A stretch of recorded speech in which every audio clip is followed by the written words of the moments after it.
Hello and good morning friends, welcome to knowledge zone channel. सबसे पहले आज गांधी जयंती की शुभकामनाएं आप सभी को। आज 2 अक्टूबर के दिन हम हिंदू और पीआईबी के डेली करंट अफेयर्स को डिस्कस करेंगे। देखते हैं पहली न्यूज़। पहली न्यूज़ है एंटी इन्फ्लामेटरी ड्रग के बारे में।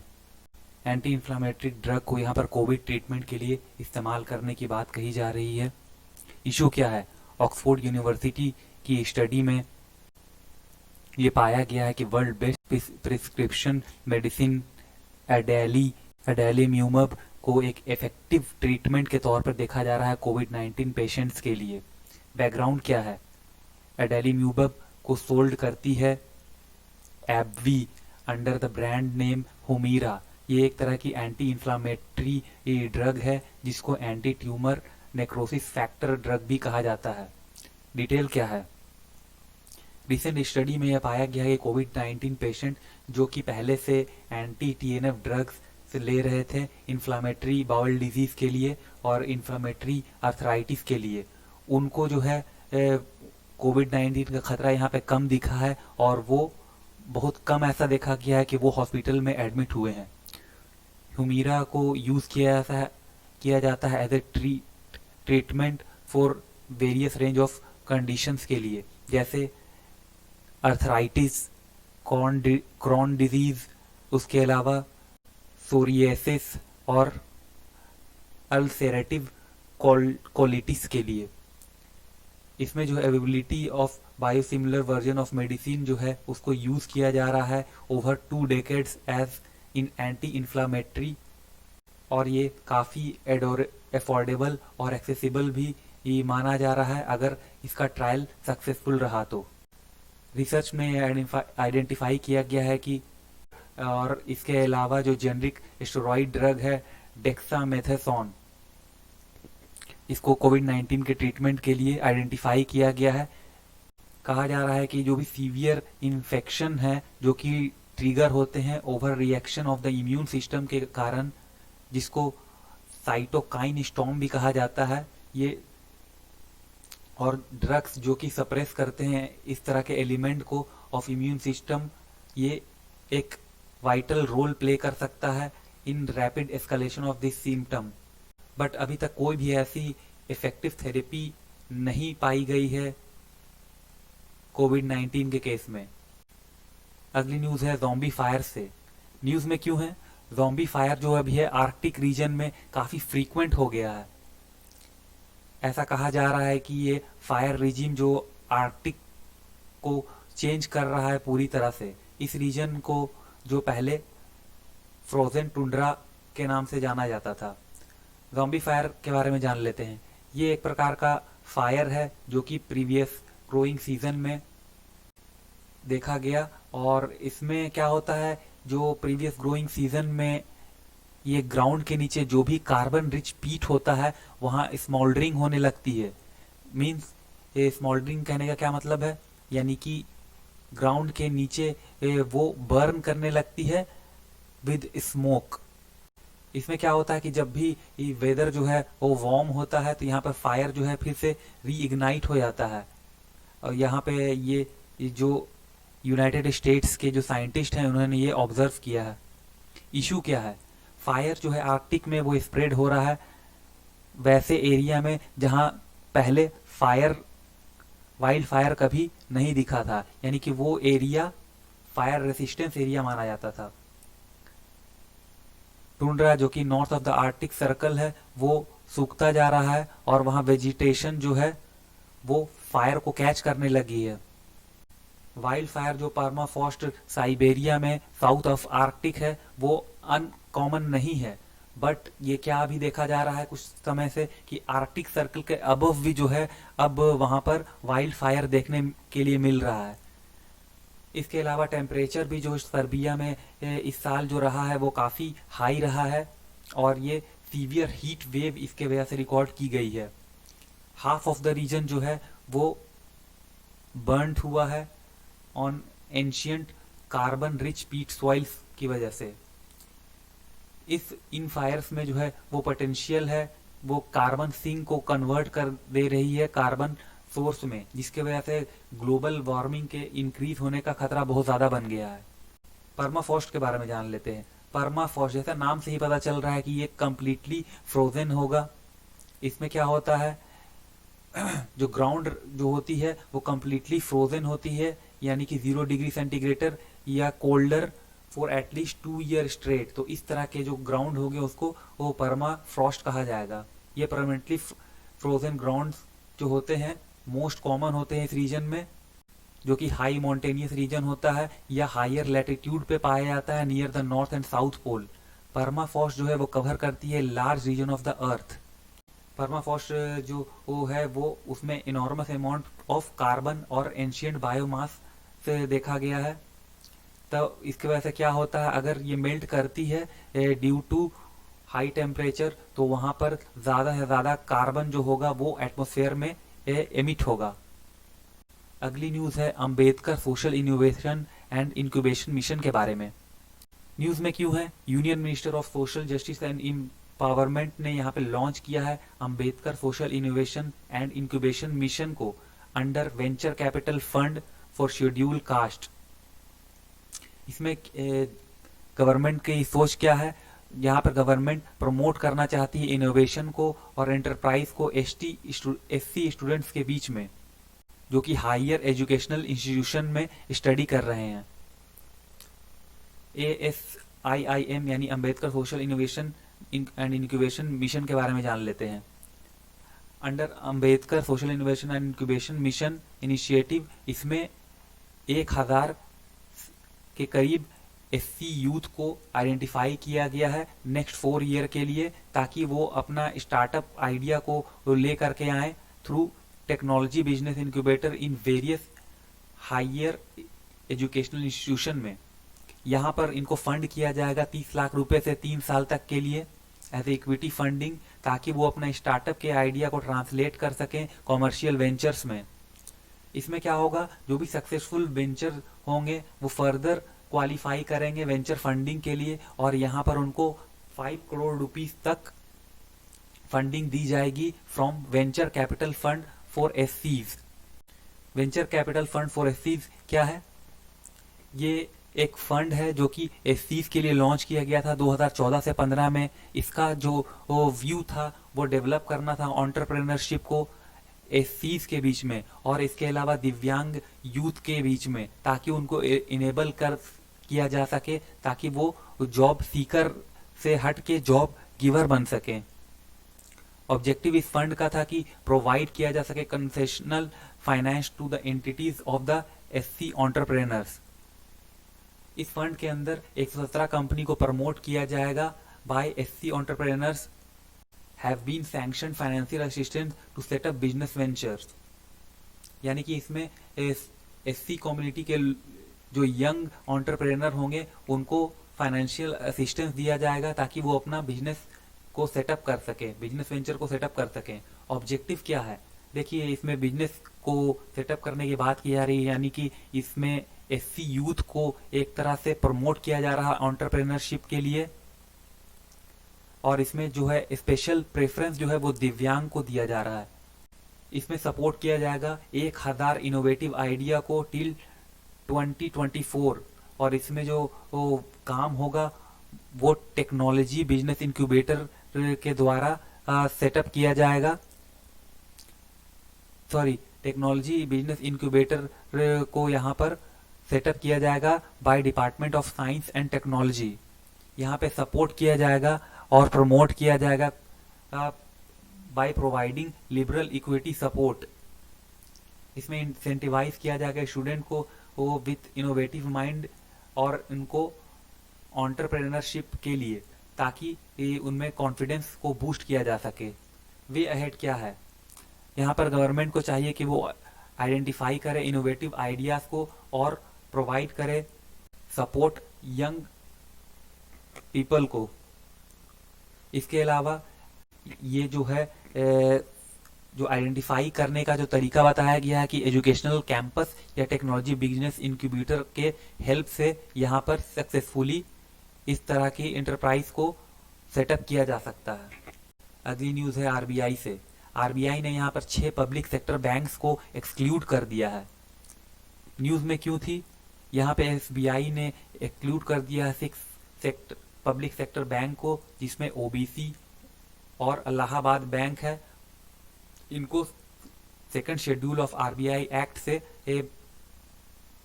बाहर कर दिया गया है। अब ये मर्ज करेंगे विथ अदर बैंक्स। अगली न्यूज़ आरबीआई से है। न्यूज़ में क्यों है? आरबीआई ने एक्सक्लूड कर दिया है 6 पब्लिक सेक्टर बैंक को, including OBC and Allahabad Bank, from second schedule of the RBI act. ये बैंक कौन से बैंक हैं? इसमें Syndicate Bank, Oriental Bank of Commerce यानी OBC, United Bank of India, Andhra Bank, Corporation Bank and Allahabad Bank आते हैं। ये 6 बैंक जो है वो मर्ज करेंगे with other public sector banks, और ये 1 अप्रैल से इफेक्ट में आएगी। ओबीसी और United Bank of India merge करेगी into Punjab National Bank, Syndicate Bank Canara Bank में, Andhra Bank and Corporation Bank Union Bank of India के साथ मर्ज करेगी। इलाहाबाद बैंक को इंडियन बैंक के साथ मर्ज किया जाएगा। हाईलाइट क्या है? ये बैंक जो कि मेंशन है second schedule of the reserve bank of India act में, इनको शेड्यूल कॉमर्शियल बैंक भी कहा जाता है। आफ्टर कंसोलिडेशन क्या हुआ? There are now 7 large PSBs और 5 स्मॉलर 1 बचे हैं। There were as many as 27 PSBs in 2017, जिनकी संख्या अब घट के 12 हो चुकी है।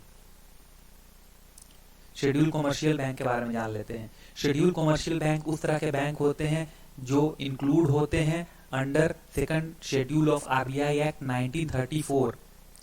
प्राइवेट और फॉरेन बैंक अगर इसमें लिस्ट किए जाएंगे तो उस तरह के बैंक को शेड्यूल कॉमर्शियल बैंक कहा जाएगा।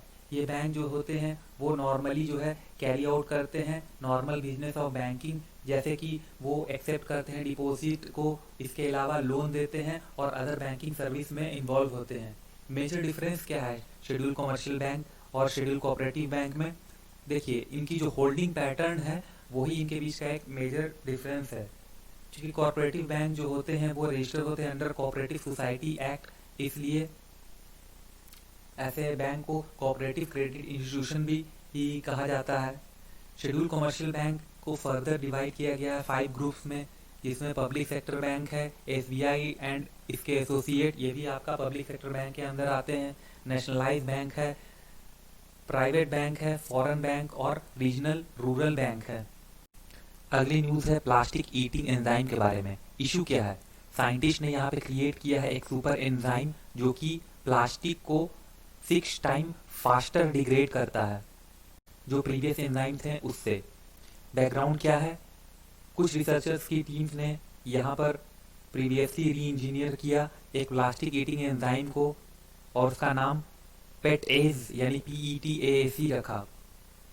इसको कंबाइन किया एक सेकंड एंजाइम से ताकि इसकी जो स्पीड है जो डिग्रेड करने की या कह सकते हैं ब्रेक करने की, उसको स्पीड अप किया, बूस्ट किया उस प्रोसेस को। डिटेल्स क्या है? प्लास्टिक पोल्यूशन जो है one of the most pressing environment issue है।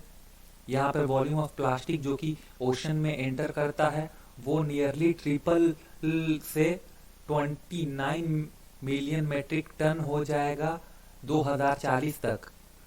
ये सुपर एंजाइम जो है इसके मेजर इम्प्लीकेशन है फॉर रिसाइकलिंग PET यानी पॉली इथिलीन टेरिथेलेट जो कि कॉमनली कहा जाता है थर्मोप्लास्टिक को यूज करते हैं, किया जाता है as a drink bottle, carpet और क्लोथिंग में। पेट जो है वो अगर अकेला हो तो ये 100 ईयर इसको लगते हैं डिग्रेड करने के लिए किसी भी प्लास्टिक को, जबकि पेट एज जो है वो ब्रेक कर देता है इस तरह की चीज़ों को with in a few days. ये सुपर एंजाइम जो है PETS जो बना है वो एक दूसरे एंजाइम जो कि MHE टेज यानी MHE टेज के मिक्स करने से बना है। इस मिक्सचर के वजह से क्या हुआ, जो पीईटी जो थी उसकी जो स्पीड थी ये 2 गुना ज़्यादा हो गई, और वो 2 गुना ज़्यादा स्पीड से डिग्रेड करने में कारगर रहा। इस दोनों एंजाइम को कनेक्ट करने से जो स्पीड जो है इसकी फर्दर 3 टाइम्स इंक्रीज हो गई। रिसर्चर का कहना है कि एक न्यू स्वीपर एंजाइम को वो क्रिएट कर रहे हैं बाय कनेक्टिंग एमएचईटेज और पीईटेज, और इसको स्टिच किया गया है इन दोनों एंजाइम के डीएनए को, और इसके थ्रू एक लॉन्ग चेन क्रिएट की गई है। आगे है कि इसमें कुछ पॉसिबल सॉल्यूशन और भी हैं, जैसे कि इसमें इंक्लूड किया गया है टाइनी वैक्स वॉर्म को, जो कि चॉम्प करते हैं, च्यू कर जाते हैं थ्रू प्लास्टिक, और इवन पॉलीएथिलीन जो कि कॉमन और नॉन बायोडिग्रेडेबल प्लास्टिक है, जो कि करंटली क्लॉगिंग है up landfall and seas thanks to its gut bacteria. अगली न्यूज देखते हैं। अगली न्यूज आईएनएस विराट के बारे में है। इशू क्या है, ये हिस्टोरिकल एयरक्राफ्ट आईएनएस विराट जो है उसको 28 सितंबर को अलंग में डिसमेंटल करने की बात की गई थी। डिटेल जान लेते हैं।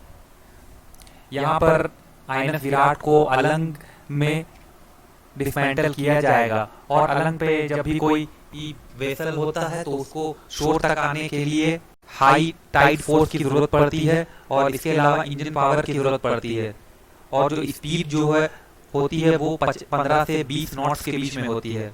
विराट ने को यहाँ पर सिक्योर किया गया है आयरन रोप से, ताकि वो अच्छी तरह टाइट हो सके डीजल पावर्ड रेंचेस से। ये इंश्योर करेगा कि वेसल जो है वो टिल्ट ना करे या अपनी पोजीशन चेंज ना करे during tides. Owner of Shriram group जिन्होंने आईएनएस विराट को खरीदा है, उनका कहना है कि इसके प्लॉट जो हैं वो ग्रीन शिप रिसाइकलिंग यार्ड हैं, जिसको सर्टिफिकेट दिया गया है from Hong Kong convention and European Union के द्वारा।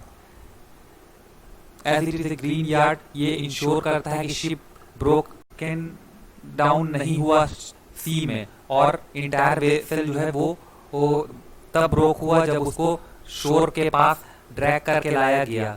Cranes also used to ensure that broken parts do not fall into the sea. During high tide क्या होता है, sea facing wrenches जो कि कनेक्ट होते हैं आयरन रोप से fasten to the aircraft carrier will be switched on, उसको on कर दिया जाता है। ये wrenches जो है स्लोली ड्रैग करते हैं वॉरशिप को to the empty space on the beach। ये शिप जो है इसको कटिंग के लिए स्पेशल परमिशन की जरूरत होती है, जो कि गुजरात पॉल्यूशन कंट्रोल बोर्ड और गुजरात मेरी टाइम बोर्ड से लेनी होती है बिफोर डिसमेंटलिंग स्टार्ट्स। और ये डिसमेंटलिंग होती है फिजिकल इंस्पेक्शन की, जब शिप की फिजिकल इंस्पेक्शन कर ली जाती है डिफरेंट एजेंसीज के द्वारा, उसके बाद इसकी डिसमेंटलिंग होती है। जो ऑयल होती है इसके इंजन में और अदर मशीनरी जो भी इसके अंदर होती है, इसके अलावा ओल्ड बैटरी इसको रिमूव किया जाता है, और अगर कोई फ्लेमेबल लिक्विड होती है तो फ्यूल के टैंक को पंप आउट से उसको पंप आउट किया जाता है।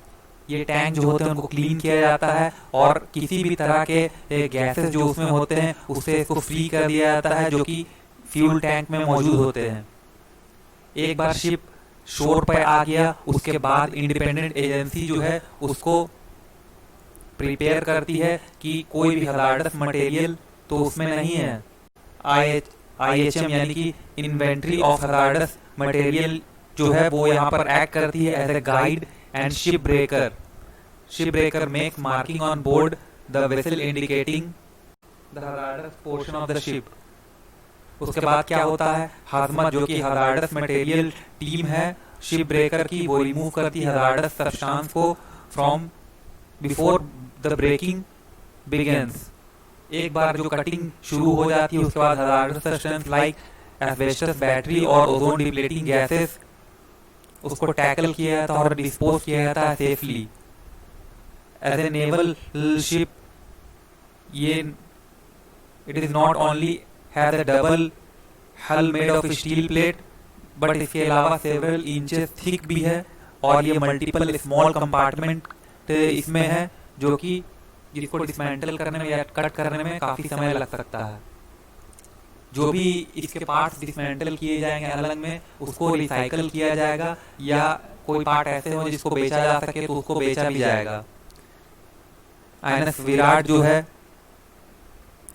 एक ऑटोमोबाइल कंपनी से कंसर्न्ड है, जो कि ऑलरेडी कांटेक्ट कर चुकी है शिप ब्रेकर से फॉर द स्टील, इस जो भी इस वॉरशिप में है।